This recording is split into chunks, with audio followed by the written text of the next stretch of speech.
Tinupad ni Camila ang kanyang pangako na babalik sa mansyon ni Steven ng madaling araw bandang 5 bago magising ang mga magulang ni Steven. Napatingin si Camila kay Steven na tulog pa rin. Umupo siya sa gilid ng kama. Matagal na tinitigan ang contract wife.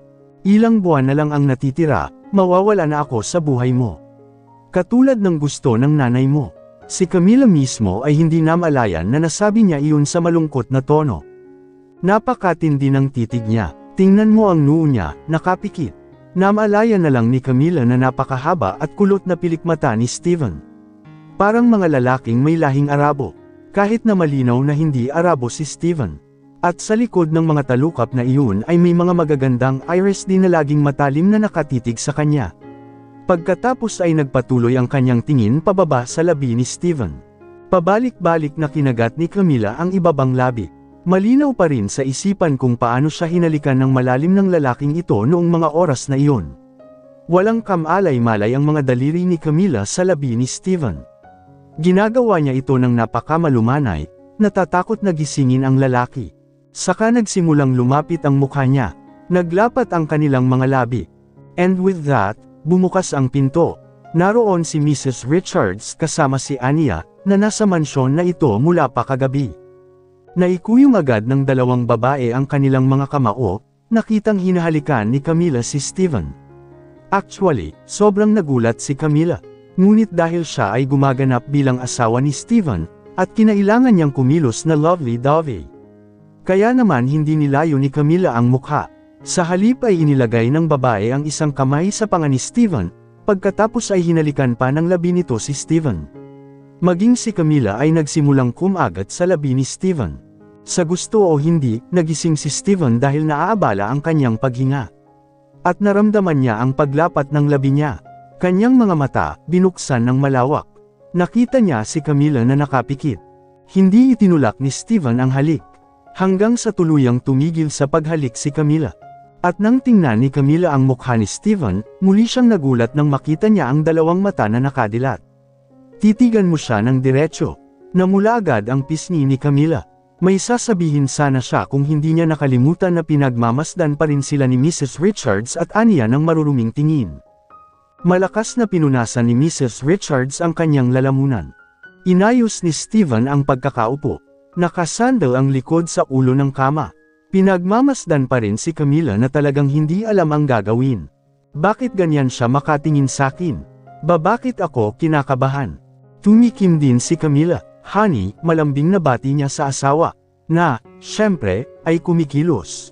Si Mrs. Richards at Anya, na nakarinig tungkol dito, ay sobrang sawa na. Ikaw, tinuro ni Mrs. Richards si Camila.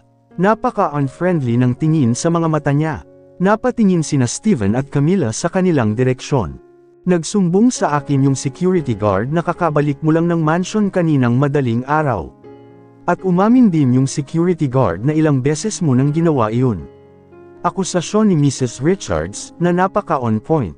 Nanlamig ang katawan ni Camila. Ano ang dapat kong sabihin? Nakaramdam ng bahagyang gulat si Camila.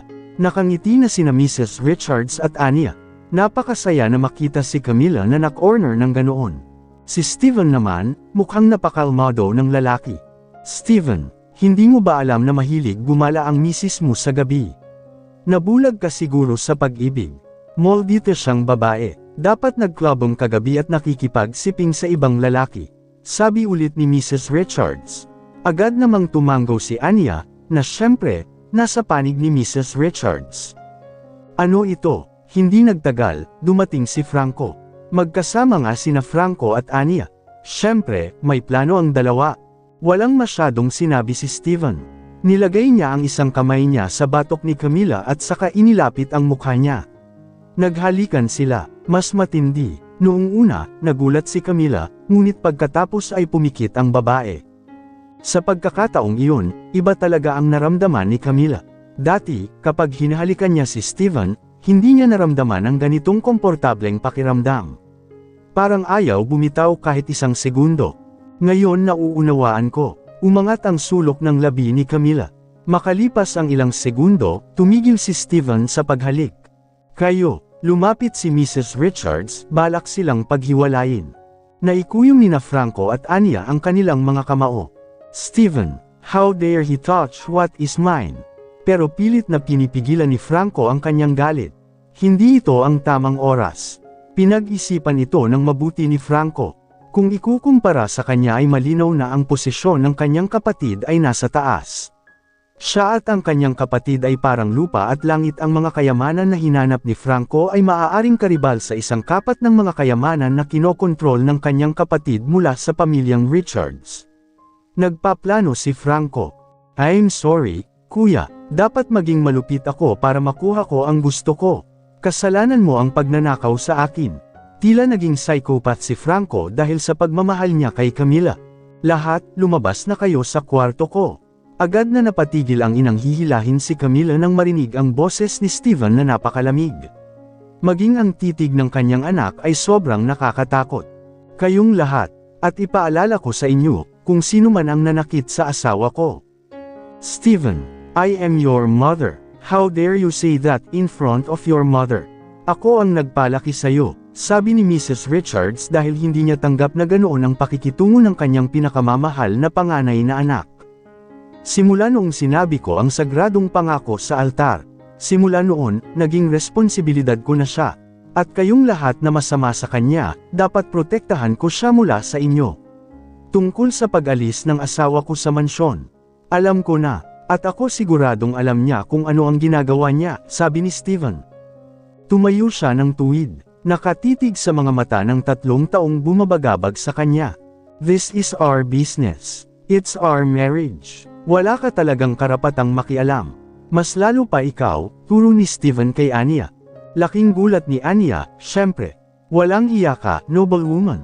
Umalis ka nga dito sa mansyon o ang kausap ko ay ang nakakainis mong ugali. Tsaka nakakaistorbo sa pamamahay namin ng asawa ko, ani Steven. Steven, galit na sigaw ni Mrs. Richards. Lumapit siya kay Camila, saka sinampal ng malakas ang pisngi niya. Mom! Sigaw ni Franco, inaalis niya si Anya. Gustong tingnan ang kalagayan ni Camila, na nakayuko ang mukha. Hinawakan ng kamay niya ang pisngi niya na parang namamanhid. Bahagyang natatakpan ng mahabang buhok ang mukha ni Camila. Sumama ka sa akin. Bago pa mahawakan ni Franco si Camila, at muling inatake ni Mrs. Richards si Camila, hinawakan ni Steven ang kamay ni Camila saka hinayla palayo doon.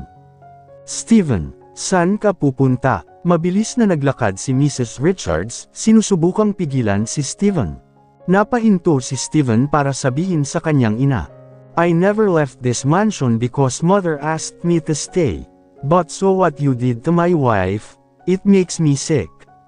I'm moving. I have made my mind. Pagkatapos noon, umalis na talaga si Steven, kahit anong tawag pa sa kanya ng kanyang ina at kapatid. Ngayon ay nasa sasakyan na sila. Napatingin si Steven kay Camila. Hindi pa rin nagsasalita ang babaeng ito. Nasasaktan ba siya dahil kinukulong siya ng lahat? Nagsimulang mag-isip si Steven, ngunit hindi iyon si Camila.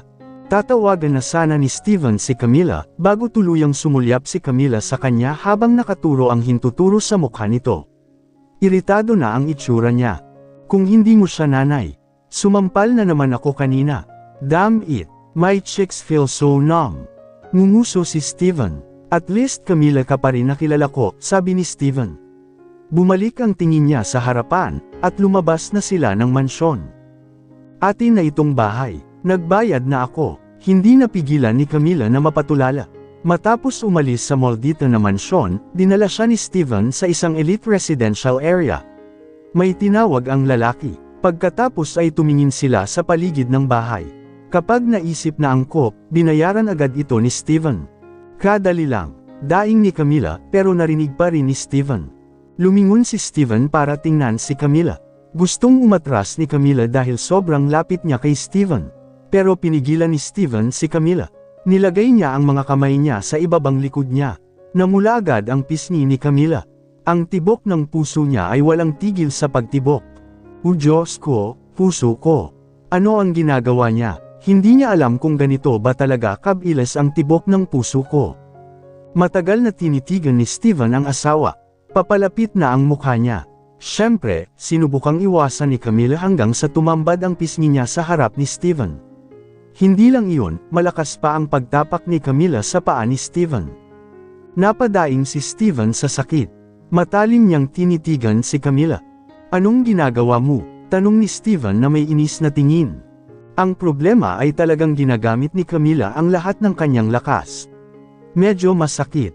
Anong ginagawa mo? Sobrang lapit mo. Ang bastos mo. Nagsimulang maglabas ng argumento si Camila. Ngumuso lang si Steven dahil doon. Don't tell me na in love ka sa akin, sabi ni Steven panunuya. At lalong namula ang pisngi ni Camila. Sino ang na-in-love sa'yo? Hindi naman. Naulit ang pagiging narcissistic mo. What a typical woman. Sino ang unang humulik sa akin kaninang umaga? Akala mo hindi ako nagising nung unang beses mong hinawakan ang labi ko? Sinong bastos ngayon? Ikaw o ako? Hindi talaga maitago ni Camila ang hiya. Iso napansin niya. Huwag kang masyadong mag-alala. Ako na hinalikan kita dahil nandoon ang nanay mo at ang babaeng iyon. Katwiran ni Camila.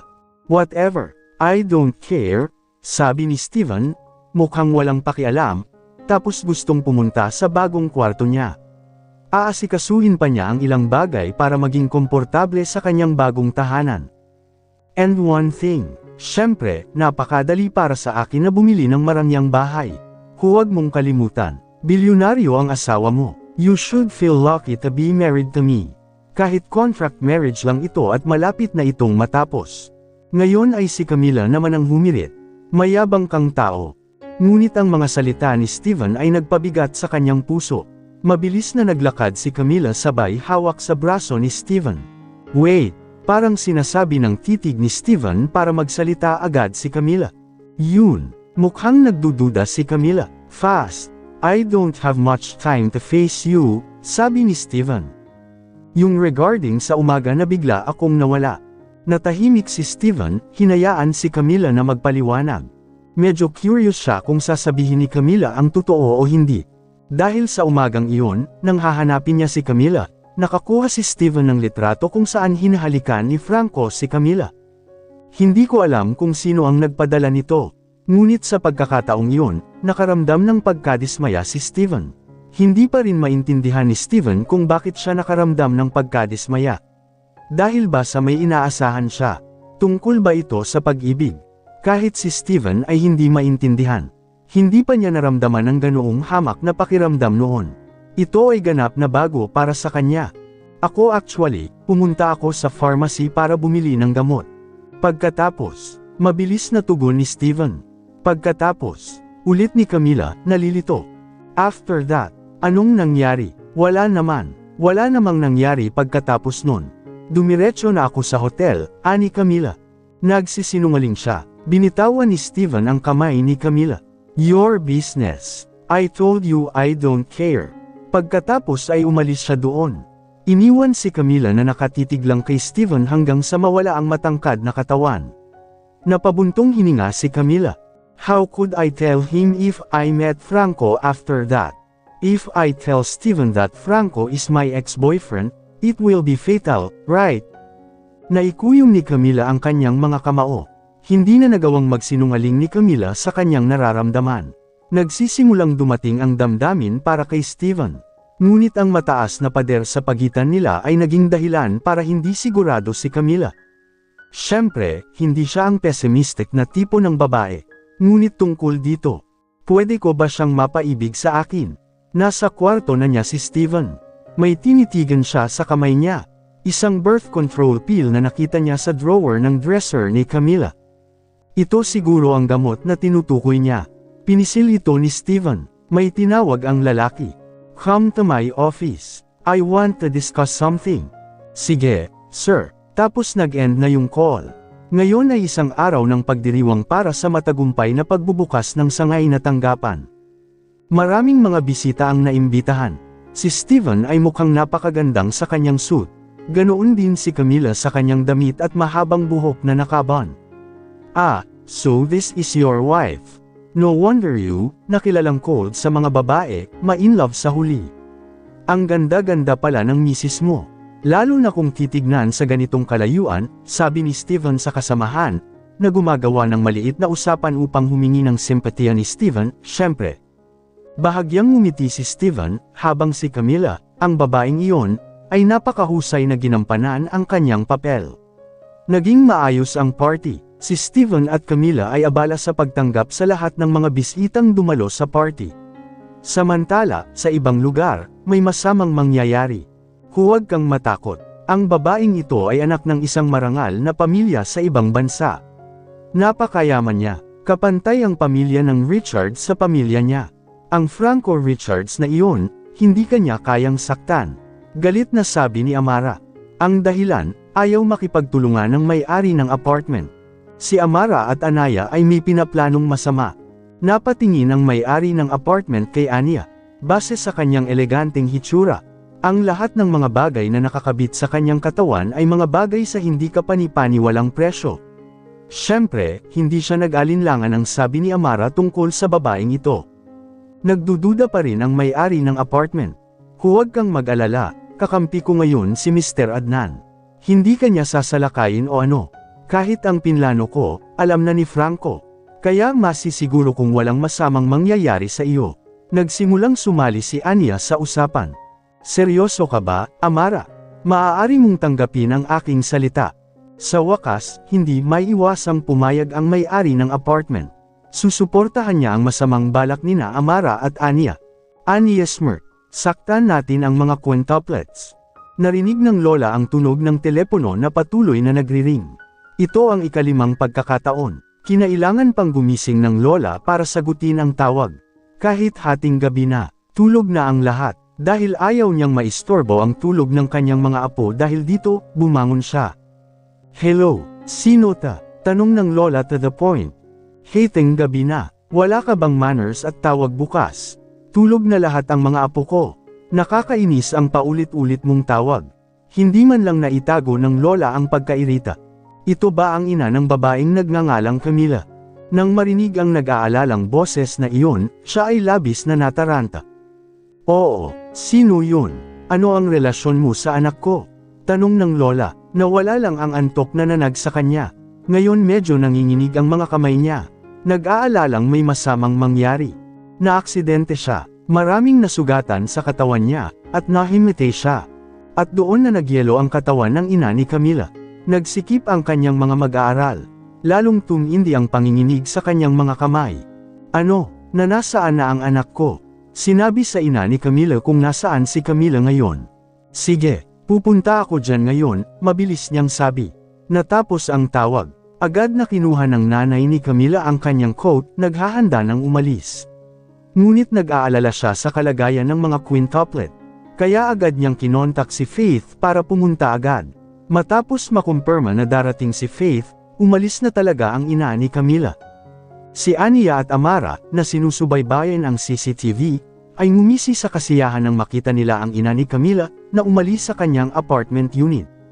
Sa katunayan, ang tumawag kanina ay ang kanyang mensahero. Samantala, maayos naman si Camila sa party kasama si Steven. Ngayon, oras na natin, sabi ni Anya. Tumango si Amara. Oo, Lady Anya, sabi ni Amara. Napakawalang tiyaga ni Amara. Isang bagay na tulad nito ang matagal na niyang gustong gawin. Pero laging hinahadlangan. At siya ay labis na nasasabik dahil sa wakas ay magagawa niya ito. Ikaw, gawin mong mabuti ang trabaho mo, sabi ni Anya sa may-ari ng apartment. Talagang nagpapakita ang matatag at masamang panig ni Anya. Ang lahat ng ito ay may kinalaman din sa pag-alis ni Steven sa pamamagitan ng pagkuha kay Camila mula sa tirahan ng Richards upang hindi na niya masubaybayan ang mga ito ng mas matindi. At talagang ikinagalit niya iyon. Ngayon ay maghihiganti siya sa pamamagitan ng pananakit sa mga anak ni Camila. Naikuyong ni Anya ang kanyang mga kamao. Ipaparamdam ko sa iyo kung ano ang ibig sabihin ng pagkawala ni Camila. Nasa harap na sila ngayon ng unit ni Camila. Dahil nakatrabaho nila ang may-ari ng apartment, mayroon silang access key para madali silang makapasok sa unit. Agad nilang sinara ulit ang pinto. Naghahanda si Amara ng dope para ibigay nila sa mga quintuplet. Alinsunod sa dosis upang ang paslit ay hindi magising sa loob ng ilang sandali bago sila aktwal na patayin ng mga ito.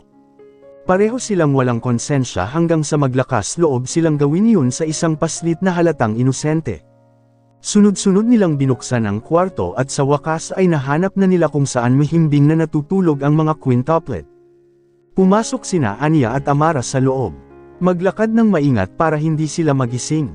3 sa kanila ay matagumpay na napatahimik. 2 na lang ang natitira. Bettina at Chloe. Iminulat ni Chloe ang kanyang mga mata dahil sa kakaibang ingay ang kanyang narinig. At nanlaki ang mga mata niya nang makitang halos madroga si Bettina. Bettina, hindi. Anong ginagawa mo, Lola? Bumaba si Chloe sa kanyang higaan at agad na sinipa si Amara, kaya hindi niya mapakali si Bettina. Laking gulat ni Anya, na nakita ang aksyon ng paslit na tumatalon mula sa kama. Sa katunayan, tanging si Chloe lang ang natutulog sa itaas, habang ang iba ay nasa baba. May 3 kama sa kwarto. Itong batang bakit ang galing niya? Wala talagang ideya si Anya. Bettina, gumising ka, may 2 masamang babae, sigaw ulit ni Chloe. Nang marinig ang sigaw ay nagising si Bettina, at agad niyang iniwasan si Amara. Malapit sila ni Chloe sa isa't isa, nakatitig sa 2 masamang babae na ito. Lola, sigaw ni Bettina at Chloe sa lola nila. Sa kasamaang palad, talagang walang dumating.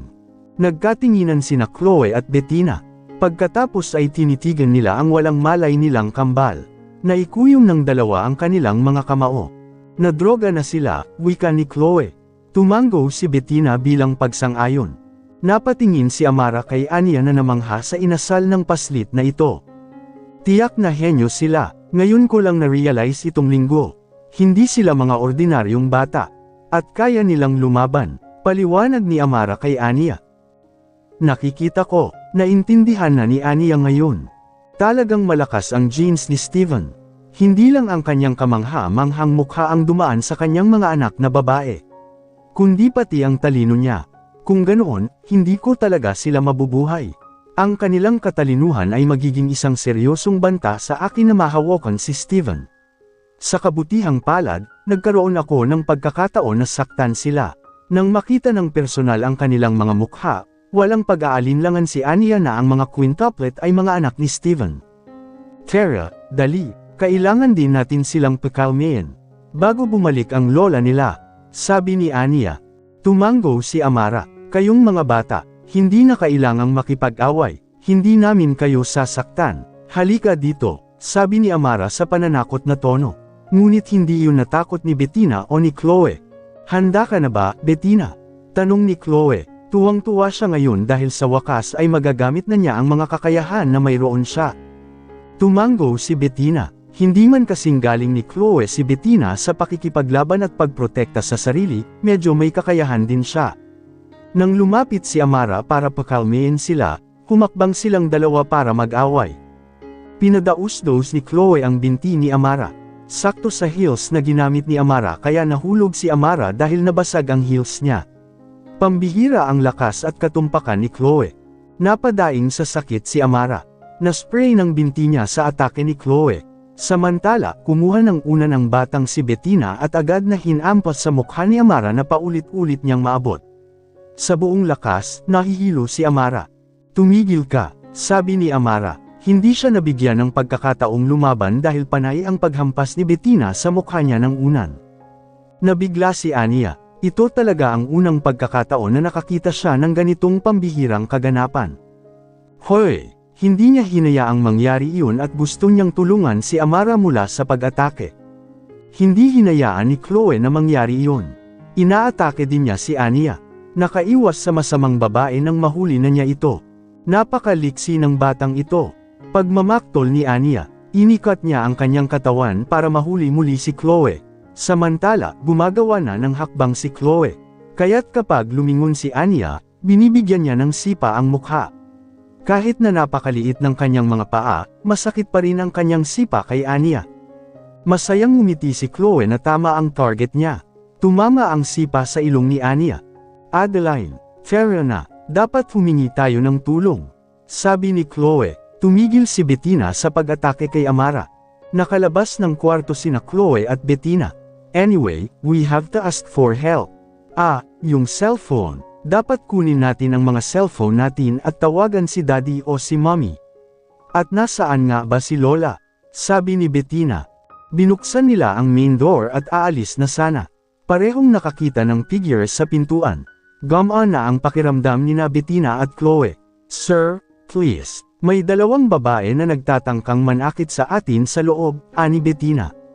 Ngunit agad ding nawala ang kanilang ngiti nang makita ang ngisi ng lalaki. Nakatakas tong dalawang brats na to ha. Hindi ko hahayaang mangyari yun. Agad na umirap sina Bettina at Chloe. We are in trouble.